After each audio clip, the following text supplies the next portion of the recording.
చాలామంది మీ దగ్గరకు వచ్చి జాయిన్ అవుదాం అనుకున్నటువంటి వాళ్ళు ఉన్నారు. ఎలా అంటే కెరీర్ గ్యాప్ వచ్చినటువంటి వాళ్ళు, లేదంటే ఫ్రెషర్స్ ఎవరైనా సరే జాయిన్ అవుదాము అనుకున్నటువంటి వాళ్ళు చాలామంది ఉన్నారు. మిమ్మల్ని అప్రోచ్ అవ్వాలంటే ప్రాసెస్ ఏంటి?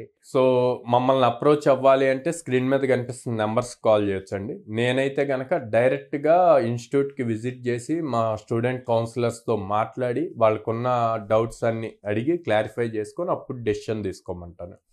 And at the same time మనకి ఎక్కువగా చూసుకుంటే బిలో మిడిల్ క్లాస్ వాళ్ళు ఎక్కువ ఉంటారండి. సో వాళ్ళకి ఫైనాన్షియల్గా బర్డెన్ అవ్వకూడదు అని చెప్పి లో కాస్ట్ ఈఎంఐ ఆప్షన్ ఇస్తాం అనమాట. సో అదొకటి వాళ్ళకి ఫెచ్చింగ్ అవుతుంది. తర్వాత నెంబర్ ఆఫ్ ఆపర్చునిటీస్ అన్నవి డ్రైవ్ ఆపర్చునిటీస్, ప్లేస్మెంట్ ఆపర్చునిటీస్ అన్నవి ఇస్తున్నాము. At the same time up skill చేస్తున్నాము. సో వాళ్ళకి ఈజీ అవుతుంది క్రాక్ చేయడానికి, ఇంటర్వ్యూ క్రాక్ చేయడానికి. అండ్ ఎవరైతే 2018 నుంచి పాస్ అవుట్ అయ్యి ఉన్నారో వాళ్ళందరూ అప్లై చేయొచ్చు. At the same time freshers ఉన్నారు. Freshers 2024 passed out, 2025 passed outs వాళ్ళు మనకి అప్రోచ్ అవ్వచ్చు. సో వీళ్ళందరికీ ప్లేస్మెంట్ ఆపర్చునిటీస్ చూపించడానికి మనం దాదాపు 850+ కంపెనీస్తో అసోసియేట్ అయి ఉన్నాం కాబట్టి every day or every alternate day drive జరుగుతూనే ఉంటుంది మన దగ్గర. ఓకే.